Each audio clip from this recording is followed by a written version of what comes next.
ರಾಜ್ಯವಿದೆ. ಅಂದು ಪಾಂಡ್ಯ ರಾಜ ವಲ್ಲಭದೇವ ದಕ್ಷಿಣ ದೇಶವನ್ನು ಆಳುತ್ತಿದ್ದ ಕಾಲ. ಪ್ರಜೆಗಳ ಯೋಗಕ್ಷೇಮಕ್ಕಾಗಿ ಮಾರುವೇಷದಲ್ಲಿ ದೇಶ ಸಂಚಾರ ಮಾಡುವಾಗ ಆಕಸ್ಮಿಕವಾಗಿ ಅಪರಿಚಿತ ವ್ಯಕ್ತಿಯೊಂದಿಗೆ ಮಾತನಾಡುವ ಸಂದರ್ಭ. ಆತನೊಂದಿಗೆ ಮಾತನಾಡುವಾಗ ದೇವರ ಬಗ್ಗೆ, ದೈವದ ಬಗ್ಗೆ ಸಾಕಷ್ಟು ಕುತೂಹಲ ಮೂಡುತ್ತದೆ.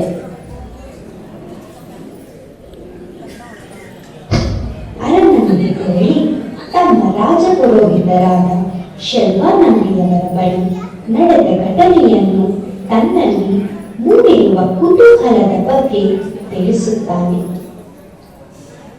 ಆಗ ಶರ್ವಾನಂದಿಗಳು ಸಲಹೆಯೊಂದನ್ನು ನೀಡುತ್ತಾರೆ. ಅದರ ಪ್ರಕಾರ ರಾಜ ಸರ್ವಧರ್ಮ ಸಮ್ಮೇಳನವನ್ನು ಕರೆಯುತ್ತಾನೆ.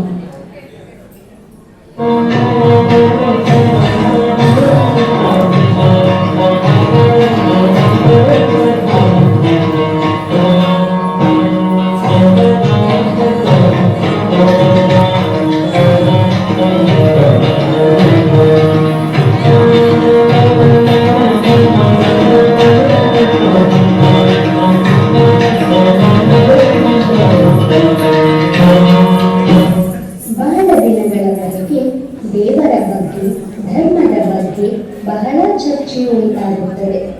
ಆದರೆ ಯಾರ ವಾದ ಮಂಡನೆಯು ರಾಜನಿಗೆ ಸಮಾಧಾನ ತರುವುದಿಲ್ಲ.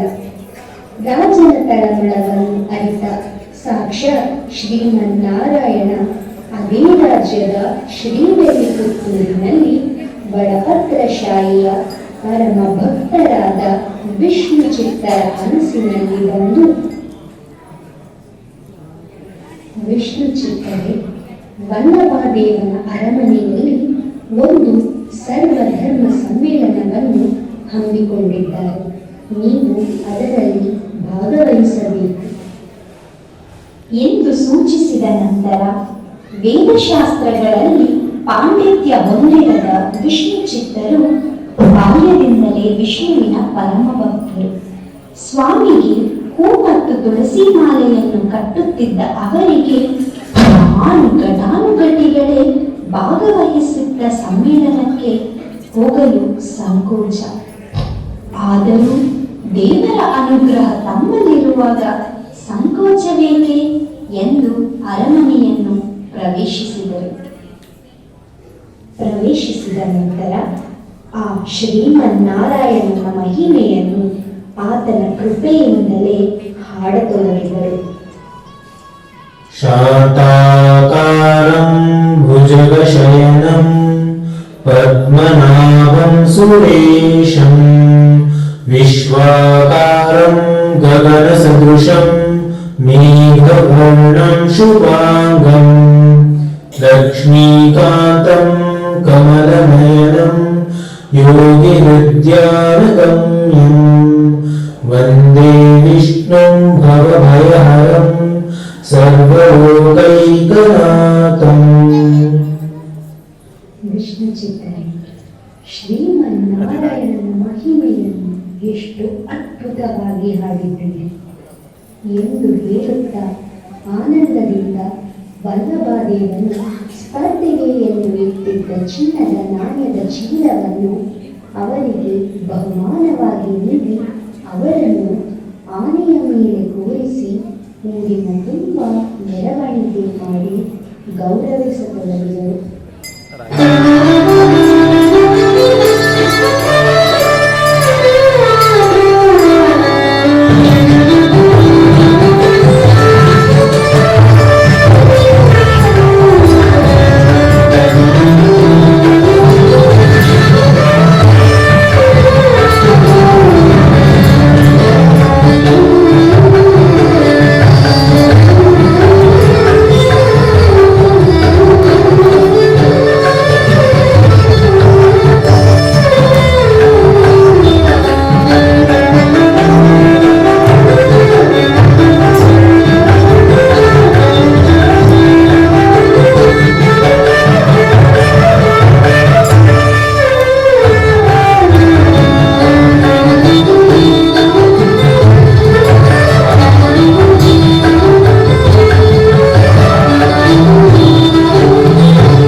ನಾರಾಯಣನು ಲಕ್ಷ್ಮೀ ಸಮೇತನಾಗಿ ಗರುಡನ ಮೇಲೆ ಕುಳಿತು ಬಂದಾಗ ವಿಷ್ಣು ಚಿತ್ತರು ಆನಂದದಿಂದ ಆನೆಗೆ ಕಟ್ಟಿದ್ದ ಗಂಟೆಯನ್ನು ಹಾರಿಸುತ್ತಾ பல்லாண்டு பல்லாண்டு பல்லாயிரத்தாண்டு பல கோடி நூறாயிரம் மல்லாண்டு நின்றோள் மணிவண்ணா உஞ்சவழித்து நிதிரக்காப்பு அடியோ மோளும் நின்னோடும் திருவெண்டியாயிரம் பல்லாண்டு. ಇದರಿಂದ ಸಂತೋಷಗೊಂಡು ಭಗವಂತನು ಅವರನ್ನು ಭಕ್ತರಲ್ಲೆಲ್ಲ ಅತಿ ಶ್ರೇಷ್ಠವಾದ ಭಕ್ತರೆಂದು ಅವರನ್ನು ಪೆರಿಯಾಳ್ ಎಂದು ಕರೆಯುತ್ತಾರೆ. ಪೆರಿಯಾಳ್ವಾರರ ಮೆರವಣಿಗೆಯ ಸಂದರ್ಭದಲ್ಲಿ ಅವರು ಹಾಡಿದಂತಹ ಪಲ್ಲಾಂಡನ್ನು ಕೇಳಿ ಸಂತೋಷಗೊಂಡು ಭೂದೇವಿ ತನ್ನ ಒಂದು ಅಂಶವನ್ನು ಭೂಲೋಕಕ್ಕೆ ಕಳುಹಿಸುತ್ತಾಳೆ. ಬಹಳ ದಿನಗಳ ನಂತರ ಒಂದು ದಿನ ಪೆರಿಯಾಳ್ವಾರರು ತುಳಸಿ ತೋಟದಲ್ಲಿ ಸ್ವಾಮಿಯ ಪೂಜೆಗೆ ತುಳಸಿ ಮತ್ತು ಪುಷ್ಪಗಳನ್ನು ಬೆಳೆಸುತ್ತಿರುವಾಗ ಮಗುವಿನ ಅಳುವು ಕೇಳಿಸುತ್ತದೆ.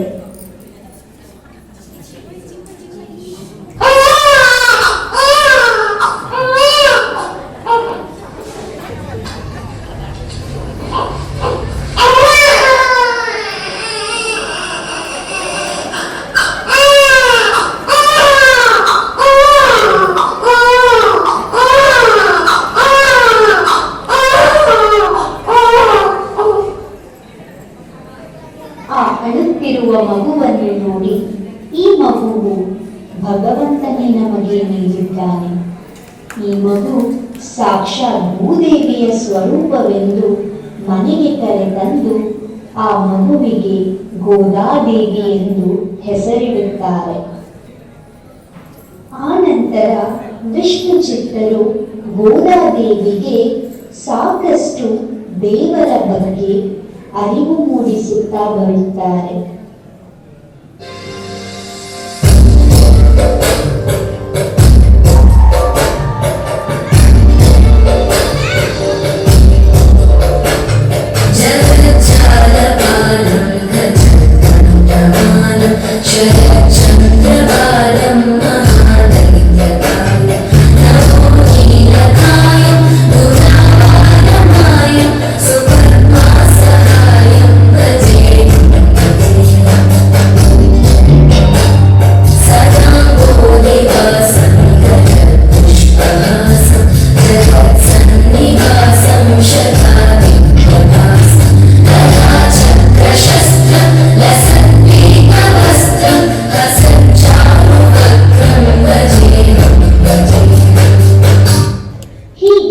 ಗೋದಾದೇವಿ ಆಳ್ವಾರರ ಸಾಕು ಮಗಳಾಗಿ ಬೆಳೆಯುತ್ತಾರೆ. ಪ್ರತಿನಿತ್ಯವೂ ವಿಷ್ಣು ಚಿತ್ತರು ತುಳಸಿ ಮಾಲೆಯನ್ನು ಕಟ್ಟಿ ಅಲ್ಲಿ ಇಟ್ಟಿದ್ದಾಗ ಆಕೆ ಅದನ್ನು ಧರಿಸಿ ಕನ್ನಡಿಯಲ್ಲಿ ತನ್ನ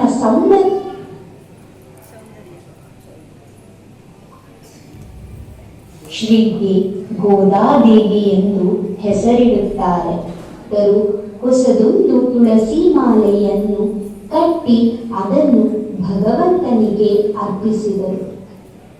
ಆ ದಿನ ಎಲ್ಲೆಡೆ ಆನಂದವೂ ಇರಲಿಲ್ಲ, ಪುಷ್ಪದಿಂದ ಸುಗಂಧವೂ ಇರಲಿಲ್ಲ.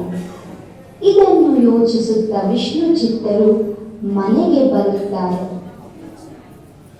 ಅಂದು ಭಗವಂತನು ವಿಷ್ಣು ಚಿತ್ತರ ಕನಸಿನಲ್ಲಿ ಬಂದು ಗೋದಾದೇವಿಯು ದೈವ ಸಂಭೂತಳು, ಅವಳನ್ನು ಶ್ರೀರಂಗಕ್ಕೆ ಕರೆದೊಯ್ದು ಭಗವಂತನಿಗೆ ಸಮರ್ಪಿಸಬೇಕೆಂದು ಹೇಳುತ್ತಾನೆ.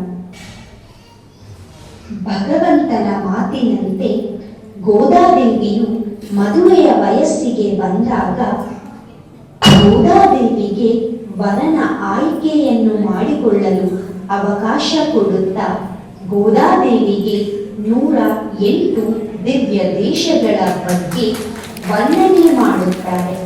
ಆಗ ಗೋದಾದೇವಿಯು ಶ್ರೀರಂಗವನ್ನು ಆಯ್ಕೆ ಮಾಡಿಕೊಳ್ಳುತ್ತಾಳೆ. ನಂತರ ಗೋದಾದೇವಿಯ ಆಯ್ಕೆಯಂತೆ ಅವಳನ್ನು ಶ್ರೀರಂಗಕ್ಕೆ ಕರೆದೊಯ್ದು ಭಗವಂತನಿಗೆ ಸಮರ್ಪಿಸಿ ಬರುತ್ತಾರೆ.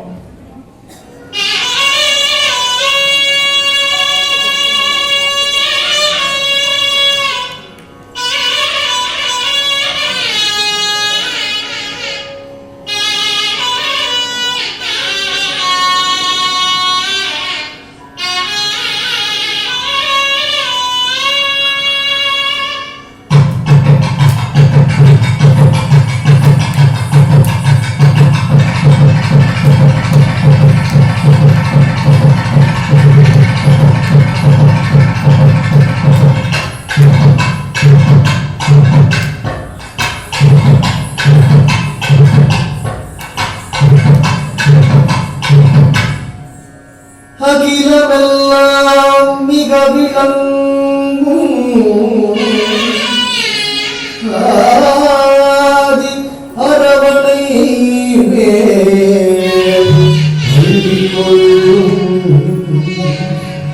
ரகுகுலத்தோ குலதெய்வம் எங்கள் ரங்கருடைய சந்நிதிக்கு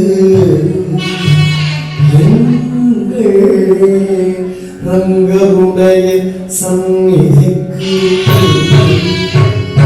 கர்மங்களான ஒரு கலரைகள் சேர்த்து கர்மங்களான ஒரு கலரைகள் சேர்த்து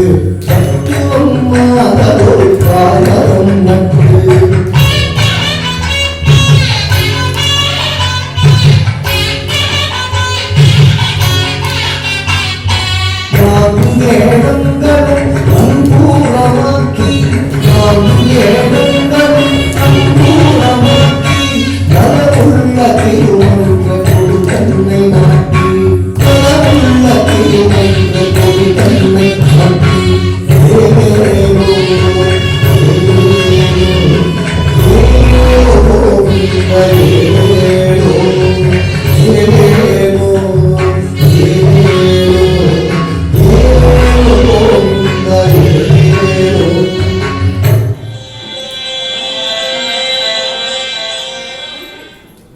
அனைவரும் கூடி ஆண்டாள் தேவிக்கு மங்களம் பாடி மகிழ்ந்திடுவோம்.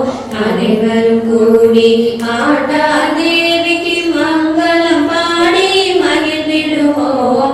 கற்பூர ஆரத்தி மங்கள தோதை ரகமனாருடன் பொங்கும் மங்களம். அனைவரும் கூடி ஆண்டாள் தேவிக்கு மங்களம் பாடி மகிழ்ந்திடுவோம்.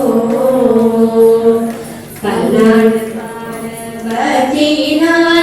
உள்ளமே பரவசமாகாதா, பல்லாண்டு பாட பத்தினாலே உள்ளமே பரவசமாகாதா. தேவர் புகழும் மாவார் மகிழும் சிலனை புத்தூரில் அவதரித்த அனைவரும் கூடி ஆண்டா தேவிக்கு மங்களம் பாடி மகிழ்ந்திடுவோம்.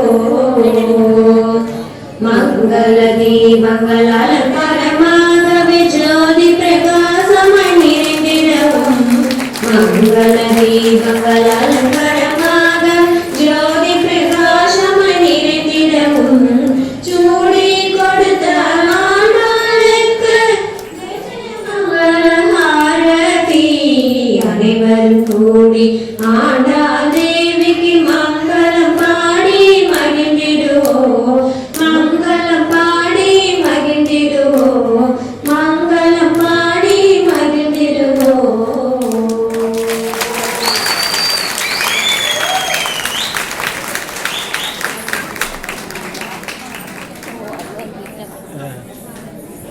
ಧನ್ಯವಾದಗಳು. ಅದರ ಚಪ್ಪಾಳೆ ಜೋರಾಗಿ ಬಂದಿಲ್ಲ. ಓಕೆ, ಹೊಸ